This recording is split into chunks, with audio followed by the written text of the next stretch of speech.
Good afternoon. कैसे हैं आप लोग? तो आज हम हिंदी व्याकरण के अंतर्गत पढ़ेंगे उपसर्ग। उपसर्ग किसे कहते हैं, ठीक है। तो चलो हम देखते हैं उपसर्ग। तो रचना या बनावट के आधार पर शब्द 3 प्रकार के होते हैं। पहला रूढ़, दूसरा यौगिक और तीसरा योग रूढ़।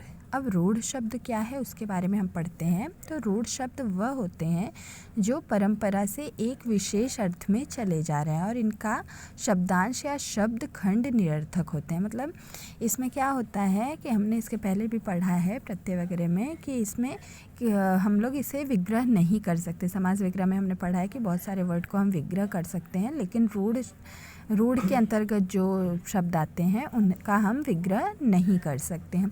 यौगिक शब्द क्या है? यौगिक शब्द वो है जिसे हम विग्रहित कर सकते हैं, जो 2 शब्दों से मिलकर बना है। जैसे शब्द वह होते हैं जो 2 या 2 से अधिक शब्दों से बने होते हैं। जैसे विद्यालय, तो विद्या धन आलय। रमेश, रम धन ईश। प्रधानाचार्य, प्रधान धन आचार्य। तो इस तरह से यौगिक शब्द को हम विभाजित कर सकते हैं, विखंडित कर सकते हैं, लेकिन रूढ़ शब्दों को हम विखंडित नहीं कर सकते। अब योग रूढ़ शब्द क्या है? ऐसे यौगिक शब्द जो शब्द खंड के अलावे भी दूसरे अर्थ देते हैं, लेकिन इन शब्दों का इस्तेमाल विशेष अर्थ में किया जाता है। जैसे मतलब हमने किसी को कुछ कहा लेकिन उसका अर्थ कुछ और निकलता है। जैसे हम लंबोदर मतलब बड़े पेट वाला या ऊंचे पेट वाला, ऐसे लोगों को हम लंबोदर कहते हैं, लेकिन यहाँ पे लंबोदर का अर्थ गणेश जी से है। तो यहाँ पर लंबोदर। पीताम्बर, पीताम्बरधारी मतलब विष्णु जी, लेकिन इसको हमने एकदम अलग रूप में कहा लेकिन उसका मीनिंग अलग निकलता है। तो ऐसे शब्द जो होते हैं वो योग रूढ़ के अंतर्गत आते हैं। आगे हम देखते हैं कि यौगिक शब्दों की रचना मुख्यतः 4 तरह से होती है। पहला है प्रत्यय लगाकर, दूसरा उपसर्ग लगाकर, संधि द्वारा और समास द्वारा। ये सारी चीज़ें मैंने पढ़ाई है पहले भी। अगर आप लोगों को ये सब और ब्रीफली समझना हो, प्रत्यय, उपसर्ग, संधि, समास, ये सब, तो आप लोग मेरी पहले की वीडियोस देख सकते हैं। मेरे चैनल को सब्सक्राइब करके और मेरी सारी वीडियो को आप लोग देख सकते हैं ब्रीफली। तो उपसर्ग वे शब्दांश जो किसी शब्द के आरंभ में लगते हैं और उनके अर्थ में विशेषता ला देते हैं या उसके अर्थ को बदल देते हैं, उपसर्ग कहलाते हैं। जैसे स्वदेश, प्रयोग इत्यादि। अब स्वदेश में स्व उपसर्ग है, मतलब उपसर्ग का अर्थ होता है प्रीफिक्स।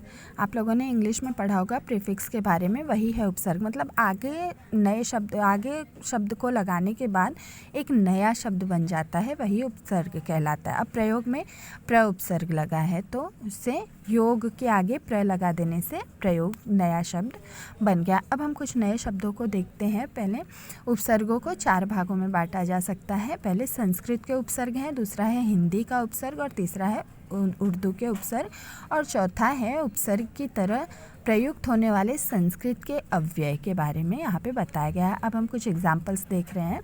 तो उपसर्ग क्या है, देखिए यहाँ पे किस तरह से उपसर्ग लग के शब्दों की एकदम अलग रचना हो गई है, शब्दों को एकदम अलग तरह से दर्शाया गया है। तो परा उपसर्ग लगा है। परा का अर्थ होता है पीछे या उल्टा। यहाँ पे नए शब्द की रचना, मर्श के आगे परा शब्द लगा देने से परामर्श, धीन के आगे परा शब्द लगा देने से पराधीन। अर्थ भी अलग हो गए, मतलब शब्दों के साथ साथ उसके पूरे अर्थ भी बदल जाते हैं। उपसर्ग में हम किसी भी नए शब्द को लगा करके, मतलब उपसर्ग संबंधित शब्दों को लगा करके एक नए शब्द की रचना कर सकते हैं। अब परि शब्द सब और, जैसे परिपूर्ण, परिजन, परिवर्तन। प्र उपसर्ग लगा देने से क्या होता है? प्रयत्न, प्रबल, प्रसिद्ध। प्रति उपसर्ग लगा देने पर प्रतिकूल, प्रत्येक, प्रत्यक्ष। अति, अत्यंत, अत्युत्तम, अतिरिक्त। अधि, अधिकार, अध्यक्ष, अधिपति। अनु, अनुरूप, अनुज, अनुकरण। अपमान, अपयश, अपकार। अभि, अभियोग, अभिमान, अभिभाव। इस तरह से नए नए उपसर्ग लगे हुए हैं और नए शब्द की रचना यहाँ पे की गई है। अब अव प्रत्यय, अ उपसर्ग लगाने से क्या हो गया? तो अव मतलब होता है बुरा, तो अवनति, अवगुण, अवशेष। आ उपसर्ग, आजन्म, जन्म के आगे आ लगा दिया तो आजन्म। आगमन, आकाश। उत उपसर्ग, उत्कंठा, उत्कर्ष, उत्पन्न। उपसर्ग, उपकार, उपदेश, उपचार, उपाध्यक्ष। दूर का अर्थ होता है बुरा या कठिन, तो दुर्जन, दुर्दशा, दुर्गम। दुश्चरित, दुस्साहस, दुर्गम। इस तरह से हम उपसर्ग लगा के नए शब्दों की रचना कर सकते हैं। अब हम यहाँ पर देखते हैं हिंदी के उपसर्ग कैसे बनते हैं। तो अन, पढ़ के आगे अगर हम अन उपसर्ग लगा देते हैं तो तुरंत उसका अर्थ ही अलग हो जाता है। अनपढ़ मतलब न पढ़ा लिखा, और पढ़ा मतलब पढ़ा लिखा, पढ़ मतलब पढ़ना होता है, और अन लगा देने से अनपढ़ अर्थात बिना पढ़ा लिखा इंसान। तो अन, अनपढ़, अनबन, अनजान। अध, अधमरा, अधखिला, अधपका। औगुण, औतार, औघट। कुसंग, कुकर्म, कुमति। निडर, निहत्था, निकम्मा। इस तरह से हम हिंदी उपसर्ग बना सकते हैं नए शब्द में। आगे हम देखते हैं उर्दू के कुछ उपसर्ग।